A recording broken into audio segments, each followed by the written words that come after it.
আজি বহু দিনৰ পিছত এনেদৰে আবেলি খোজ কাঢ়িবলৈ বুলি এই ৰাস্তাটোৰে ওলাই আহিলোঁ। এই ৰাস্তাটোত ইমান বেছি গাড়ী মটৰ নাহে, সেইবাবে এই ৰাস্তাটোকে আজি নিৰ্বাচিত কৰি ল'লোঁ খোজ কাঢ়িবলৈ বুলি। আৰু খোজ কাঢ়ি আহোঁতে ইপিনে সিপিনে চাই আহিছোঁ। চাওকচোন, ইমান ধুনীয়া লাগিছে প্ৰকৃতিৰ পৰিৱেশ। মোৰ চকুত আকৌ প্ৰকৃতিৰ অদ্ভুত সৃষ্টিবোৰহে পৰে। কেতিয়াবা ভাৱ হয়, কেনেকৈনো ঈশ্বৰে সৃজিছে ইমান মৰম লগা এখনি পৃথিৱী।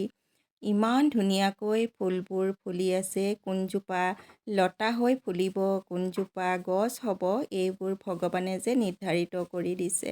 এয়া চাওকচোন, ইমান ধুনীয়াকৈ ৰাস্তাৰ কাষতে গেটখনৰ দুফালে গাৰ্লিক ভাইন ফুলজোপা ইমান মৰম লগাকৈ ফুলি আছে। সেয়ে ভাবিলোঁ মই অকণমান এই ফুলৰ সৌন্দৰ্যখিনিও আপোনালোকৰ ওচৰলৈ লৈ আহোঁ। এয়া আবেলি খোজ কাঢ়ি থকাৰ সময়তে এনেদৰে সুন্দৰ সুন্দৰ ফুলৰ সৌন্দৰ্যবোৰে মোক উৎফুল্লিত কৰিছে, উৎসাহিত কৰিছে। আৰু মই ফুলখিনি হাতেৰে চুই চুই একেবাৰে আনন্দিত হৈ পৰিছোঁ। ইমান ধুনীয়াকৈ যে ফুলবোৰ, এয়া চাওকচোন, ধুনীয়াকৈ যে ফুলবোৰ ফুলি আছে, মোৰ মনটো বহুত ভাল লাগিছে। আৰু ফুলবোৰ মই হাতেৰে চুই ফুলবোৰক মৰম কৰিছোঁ, চুইছোঁ। ফুলৰ লগত যেন মই বহুত কথা পাতিম এনেকুৱা হৈছে মোৰ।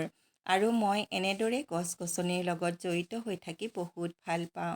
এতিয়া মই পুনৰ আকৌ ঘৰলৈ বুলি উভতি আহিছোঁ। উভতি আহোঁতে এয়া চৰাই চিৰিকটি, এনেদৰে মুৰ্গী, এইবোৰো লগ পাই আহিছোঁ, কিন্তু ভিডিঅ'ত হয়তো উঠাব পৰা নাই। এয়া মই লাহে লাহে খোজকাঢ়ি আহি আছোঁ আৰু আপোনালোকক দেখুৱাই আহিছোঁ ৰাস্তাৰ কাষত থকা সৌন্দৰ্যবোৰ। আহি আহি এইখিনি ঠাই পালোহি। আৰু মই খোজকাঢ়িবলৈ গ'লে সদায় বেলেগ বেলেগ ঠাইত খোজকাঢ়ি ভাল পাওঁ আৰু বেলেগ বেলেগ ৰাস্তাত খোজকাঢ়ি ভাল পাওঁ। বেলেগ বেলেগ প্ৰকৃতিৰ সৌন্দৰ্য উপভোগ কৰি ভাল পাওঁ। চাওকচোন বাৰু, ছানফ্লাৱাৰজোপা ইমান ধুনীয়াকৈ যে ফুলি আছে। বেলি ফুলজোপা, কিছুমান ফুল শুকাই গৈছে আৰু কিছুমান লেৰেলি গৈছে আৰু কিছুমান ধুনীয়াকৈ ফুলি আছে। গোটেই ফুলজোপা ফুলেৰে নদন বদন হৈ আছে। ইমান মৰম লাগিছে ফুলখিনি দেখি, মই যে ৰখিবই পৰা নাই। আপোনালোকক দেখুৱাই দিছোঁ দেই এই বেলি ফুলজোপাৰ সৌন্দৰ্য। আৰু গাৰ্লিক ভাইন ফুলজোপা এয়া চাওক, ইমান মৰম লগা হৈ যে আছে। মই বাৰে বাৰে আপোনালোকক এনেদৰে দেখুৱাবলৈ চেষ্টা কৰিছোঁ, কাৰণ ভিডিঅ'টো মই বেছি দীঘল নকৰিলোঁ, অলপমানহে ভিডিঅ' কৰিব পাৰিলোঁ। খোজকাঢ়িবলৈ যাওঁতে বেছিকৈ ভিডিঅ' কৰিবলৈ অলপ অসুবিধাও হয়। লগতে মই ভইচ অভাৰ কৰিব লগা হ'ল, কাৰণ জানেই ৰাস্তাত গৈ থাকিলে বহুত চাউণ্ড আহে। সেই চাউণ্ডবোৰ আঁতৰাই মই ঘৰত আহিহে এনেদৰে ভইচ অভাৰ কৰিব লগা হ'ল। এয়া চাওকচোন, কিমান মৰম লগা ফুলবোৰ, কিমান সুন্দৰ সৌন্দৰ্য আমাৰ মৰম লগা এই পৃথিৱীখনত। আপোনালোকে সকলোৱে সুস্থ হৈ থাকক, আনন্দ মনেৰে থাকক। আজি যদি মোৰ এই ভিডিঅ'টি চাই আপোনালোকে ভাল পালে আৰু যদি নতুন কোনোবা বন্ধু বান্ধৱীয়ে মোৰ চেনেলত আহি প্ৰথমকৈ ভিজিট কৰিছে, তেনেহ'লে প্লিজ মোক সহযোগিতা কৰিবলৈ একেবাৰে নাপাহৰিব। ময়ো আপোনালোকৰ লগত সহযোগিতা কৰিম 24 ঘণ্টাৰ পিছতে। এয়া চাওক, মোৰ আজিৰ এই মৰম লগা সুন্দৰ প্ৰাকৃতিক সৌন্দৰ্যৰে ভৰপূৰ হৈ থকা, ফুলৰ ৰঙেৰে ভৰপূৰ হৈ থকা ভিডিঅ'টি চাই ভাল পালে লাইক কৰিব, কমেণ্ট কৰিব। নতুনকৈ চাই থকা বন্ধু বান্ধৱীসকলেও কমেণ্ট কৰিবলৈ নাপাহৰিব। লগতে এটা হাইপ ডাউন কৰিবলৈকো নাপাহৰিব। শেষলৈকে যদি ভিডিঅ'টি চালে বহুত বহুত ধন্যবাদ। সুপ্ৰভাত, আদৰণি জনালোঁ আজি মোৰ এই সৰু ভিডিঅ'টিলৈ। নেচাৰ্ছনেছ চেনেলৰ পৰা মই মীনা বৰাই আপোনালোকৰ ওচৰলৈ আহিলোঁ এটি সৰু ভিডিঅ'লৈ। আজি দেখুৱাব বিচাৰিলোঁ মোৰ ফুলনিত থকা এই কণমানি ফুলৰ পুলিবোৰ। এনেদৰে মই সৰু সৰু, এয়া চাওকচোন, সৰু সৰু গ্লাছত মই এনেদৰে লগাই ৰাখিছোঁ।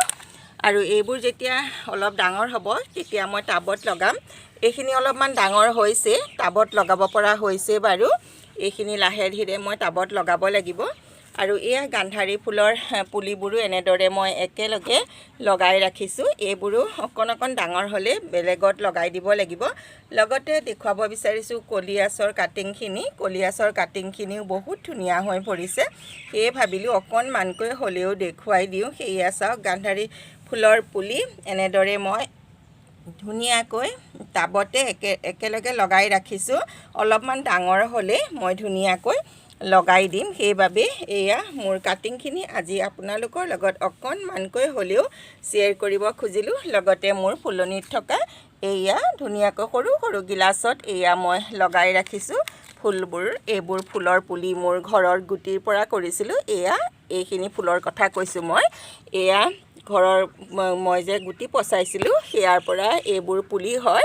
কিন্তু এয়া ডেণ্টাছৰ সৰু সৰু পুলি, এইখিনি কিনা পুলি হয়। এইখিনি আনি মই এনেদৰে সৰু সৰু গিলাচত এয়া লগাই ৰাখিছোঁ। সেই ভাবিলোঁ আপোনালোকৰ লগত মই অকণমানকৈ হ'লেও শ্বেয়াৰ কৰি দিওঁ। এয়া চাওক ঘৰতে পচোৱা পুলিবোৰ, এইবোৰ অলপ অলপ এতিয়া ডাঙৰ হৈছে। এইখিনি লাহে লাহে মই টাবত লগাম, কিন্তু এইখিনি মই মাটিতহে লগাম। মাটিত লগাই দিম। মাটিত অলপমান ঠাই আছে, সেইখিনিতে লগাই দিম। এয়া আপোনালোকৰ লগত অলপমান শ্বেয়াৰ কৰি দিলোঁ।